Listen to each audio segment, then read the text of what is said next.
Bonjour, bienvenue dans les podcasts d'Harmonie. Nous sommes à l'épisode 6.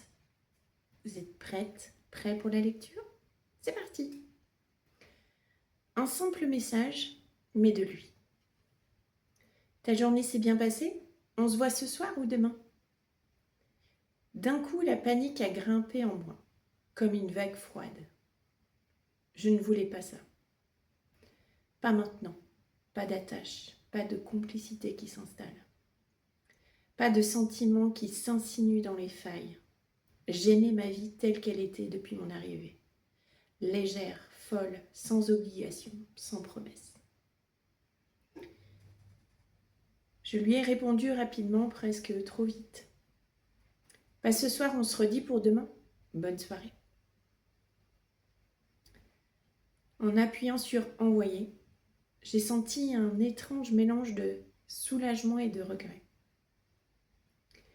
Et au fond de moi, j'espérais qu'il n'insisterait pas, qu'il ne me relancerait pas, que tout se dissoudrait comme les autres rencontres, me laissant libre de poursuivre ce lâcher-prise total que j'avais adopté depuis le début de la saison. Libre, ou du moins, c'est ce que je voulais croire. Eh bien non, ce jeune homme, lui, ne s'est pas volatilisé comme les autres. Au contraire, il semblait vraiment vouloir me connaître, me découvrir, au-delà d'une nuit. Au-delà des jeux de regard et de l'alcool de saison. Le lendemain, un nouveau message est apparu sur mon téléphone. On va manger un morceau. Et sans trop comprendre pourquoi, j'ai dit oui. Un oui léger, peut-être, mais un oui qui allait tout changer. Le regard de la sexothérapeute maintenant, qui, je dois le dire, m'émeut, ce passage, vu que je suis une amoureuse de l'amour. Quelque part, si je ne l'étais pas, je n'aurais pas fait ce métier, je pense. C'est touchant, ce qui arrive.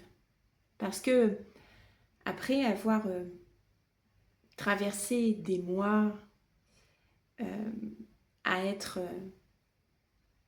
seule maître à bord, à gérer sa liberté sexuelle comme elle l'entendait, là, elle se donne l'opportunité d'autre chose. La découverte d'un être et pas juste de son corps, mais de ce qu'il fait dans la vie, où il va faire des loisirs, qu'est-ce qu'il fait comme activité, découvrir quelqu'un d'autre qu'elle-même. Et au-delà de ça, ce que l'on découvre à travers ce passage, c'est aussi que finalement, c'est une surprise pour elle. Parce qu'un homme prend le temps de la découvrir. Malgré tout ce qu'elle a installé, son armure, son affirmation de liberté, de vouloir rester célibataire et de la consommation sexuelle de temps à autre, et malgré tout ça, et qu'elle vibre tout au fond d'elle, il y a quelqu'un qui tente sa chance. Et elle, en résonance, tente sa chance aussi et dit oui. C'est quand même fou, l'être humain. On peut passer des jours, des semaines, des mois, voire des années à se conforter dans des persuasions, dans des croyances personnelles, mais au final, tout au fond de nous, on veut comme tout le monde. On veut avoir un amour partagé, un amour qui nous respecte et qui nous fait voir le monde autrement, avec de la légèreté, avec de la sécurité surtout. Un amour qui, quelque part, va effacer ses peurs petit à petit, parce qu'il va y avoir des constructions qui vont se faire entre deux êtres, des apprentissages qui vont se faire entre deux êtres, et cette découverte va devenir possiblement une très belle histoire et surtout un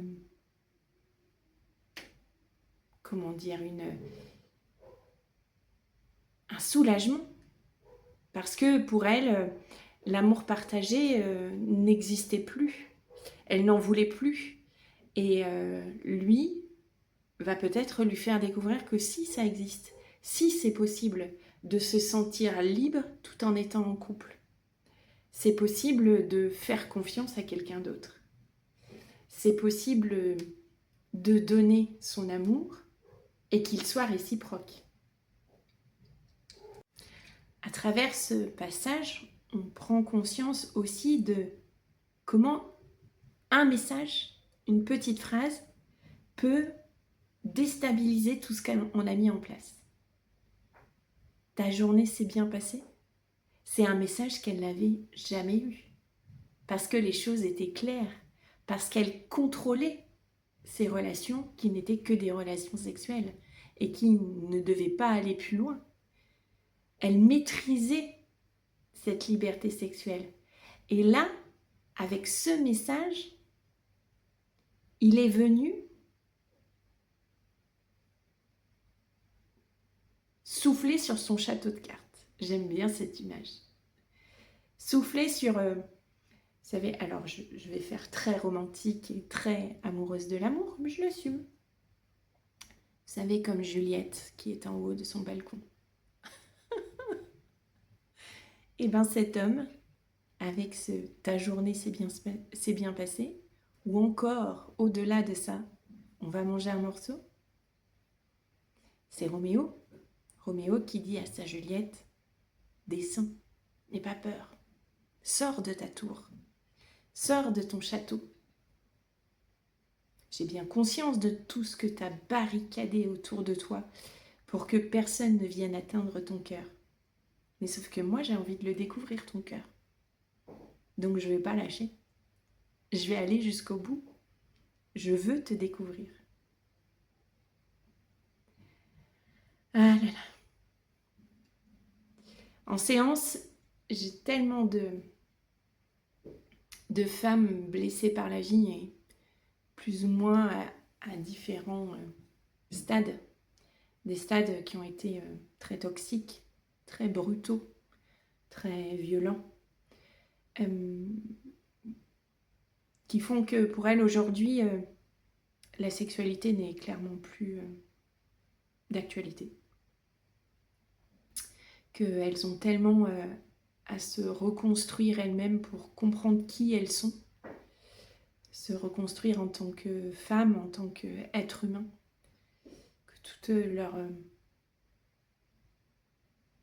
conditions qui leur donnaient le sourire, tout a été bafoué, méprisé, ignoré, rabaissé.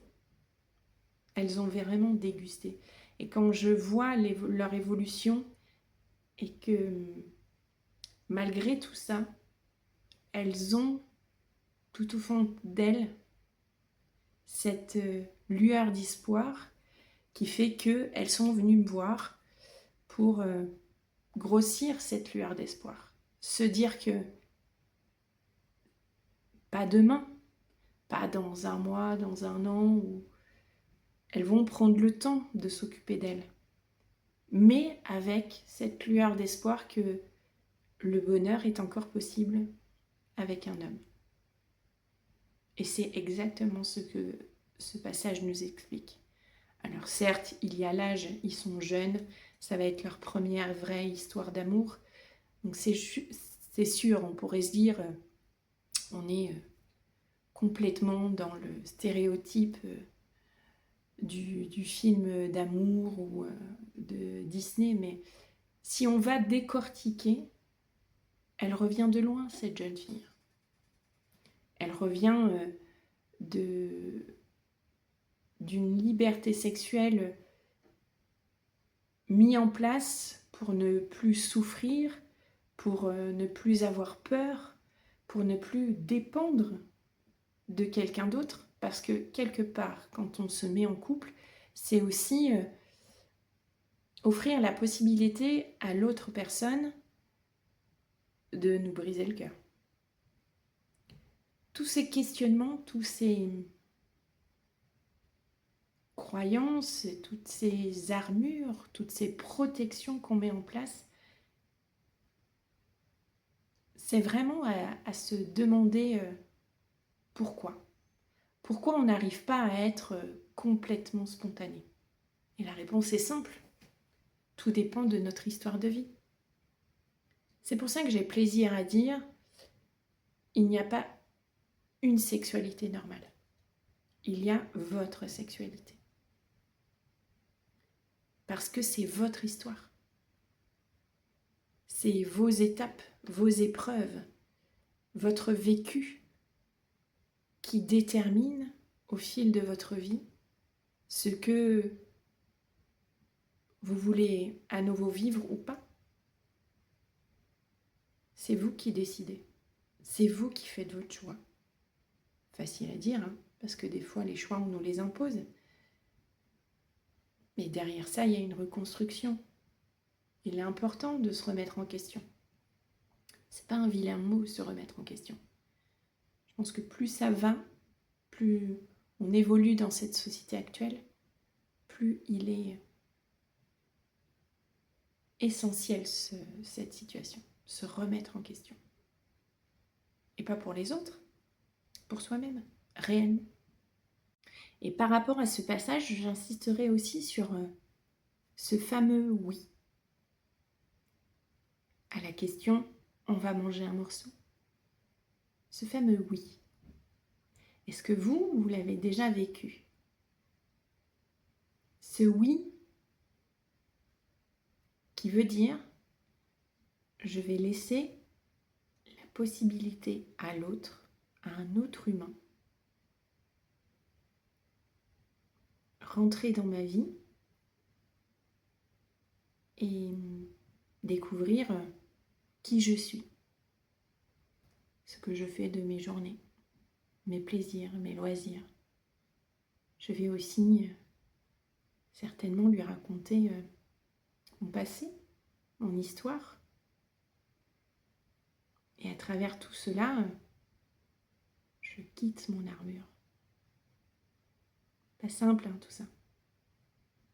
Parce qu'on l'aime bien, elle est confortable, cette armure. Elle nous protège. Mais des fois, de quitter cette armure, ça nous permet simplement de voir qu'il y a de belles personnes sur cette terre et que nous avons le droit au bonheur. Comme à mon habitude, je terminerai par cette petite question. Et vous? Qu'est-ce qui vous fait peur quand quelqu'un se positionne devant vous et vous fait comprendre qu'elle veut ou qu'il veut vous connaître?